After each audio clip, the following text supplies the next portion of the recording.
Yo, what's going on, YouTube? And welcome back to Goal Line Hockey. It's your boy, Kevin Forte. Guys, we're taking a look today at the latest on the Tampa Bay Lightning as they had a little bit of a recharge this summer. We're going to be going over some of their additions that will fill out their depth chart, as well as some of their other, signings. They didn't make any big signings, but we'll be looking at all of that in this video. So, obviously, let me re-say that. They did make one big signing, and that was for next year, re-signing Brayden Point to a $9.5 million contract for the next 8 years. But other than that, they've had a couple of key departures, specifically up front. They lose Blake Coleman. He goes to the Calgary Flames. David Savard goes to the Montreal Canadiens. And Barclay Goodrow, who is now a member of the New York Rangers. Not to mention Tyler Johnson, who has gone to the Chicago Blackhawks. But they brought in Brent Seabrook, right? No.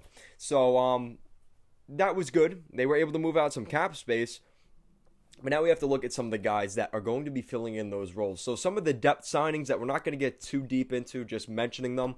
You have guys like Jamel Smith coming in from the Detroit Red Wings. Corey Perry from the Montreal Canadiens, who the Lightning just played in the Stanley Cup final. He's probably sick of losing to them the last 2 years. So, kind of makes sense there.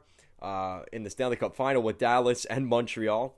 So Corey Perry, Pierre-Edouard Bellemare, he's kind of bounced around the league a little bit. He's been with the Flyers. I know he was with Vegas. I don't know where he really was last year. Was he with Colorado? He's kind of been bouncing around the league a little bit. Hopefully he gets another chance here in Tampa, probably to fill out that bottom six.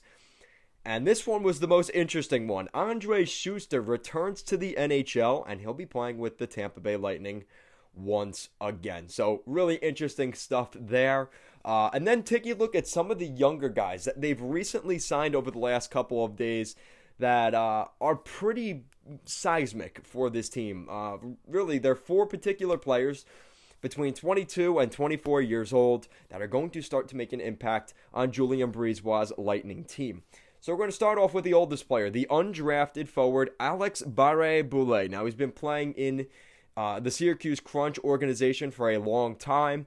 He is from the QMJHL in Quebec. Obviously, with that name, it makes sense. Alex Barre Boulet can play center.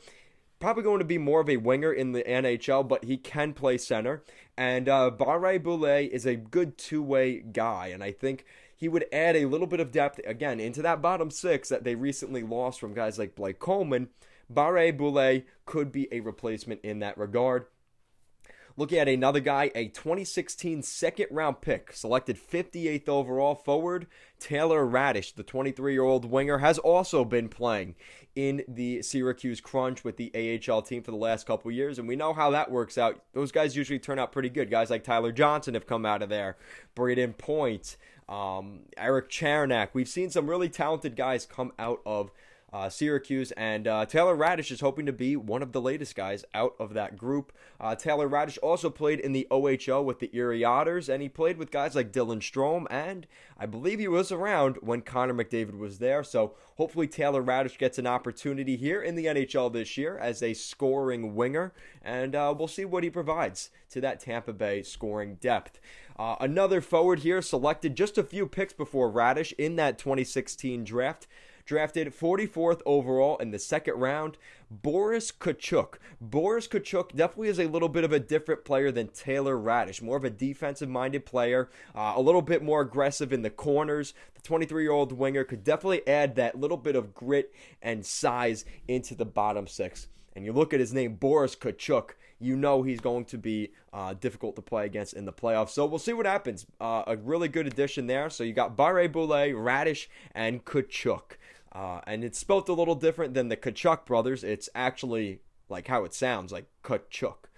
Anyway, moving on, we're going to move on to the defenseman on this list, and that is the 2017 first-round pick, selected 14th overall. Now, it's taken him a little bit of a while to develop. He was drafted 4 years ago, but the right-shot defenseman, Cal Foote, at 22 years old, is ready to make an impact in the NHL. He played a little bit in the NHL last season, and yes, if you are thinking of, that name sounds familiar, Foote. Yes, I know, it's obviously a name that you probably hear every day. But no, Adam Foote, the Hall of Famer from the Colorado Avalanche with Joe Sakic, Adam Foote, and that whole group in Colorado. Yes, this is Adam Foote's son, Cal Foote, a really talented big defenseman, and there have been some questions about his skating, which is a little bit concerning, especially in today's NHL.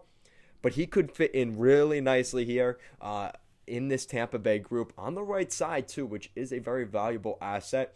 So Cal Foote will be coming in as well. So just to rattle some of those guys, you have Alex Barre Boulet, Taylor Raddysh, Boris Chekhov, and Cal Foote. Those are 4 names in particular going into training camp and into next season that the Tampa Bay Lightning are going to be keeping a very, very close eye on if they can indeed make the roster. They've already made a couple of trades. They just sent out Mitchell Stevens to the Detroit Red Wings, kind of like an Adam Earn situation. He wasn't working out in Tampa. He goes up to Detroit with Steve Yzerman. Again, that's Mitchell Stevens. That's a Yzerman pick. And they also traded out a goaltender, which I don't remember his name off the top of my head. They just traded him to the Vancouver Canucks. So they've been making some roster space. You wonder if maybe another deal is coming here with Tampa, but we'll see what happens. Again, we've been talking about this since Tampa won the Cup. Next year, this coming year, it's going to be about the drafting and the depth of the Tampa Bay organization. That will be put to the test going into September and October. So let me know what you guys think in the comment section down below. What do you think of the Tampa Bay Lightning and their recharge and some of this young talent that is going to be coming up in the organization? Will they be able to handle the NHL pressures on a lower salary team because of the salary cap era? Or are they not going to make it? They'll end up being busts. Let me know your thoughts down below. Guys, thank you so much for watching this video, and I will see you guys next time.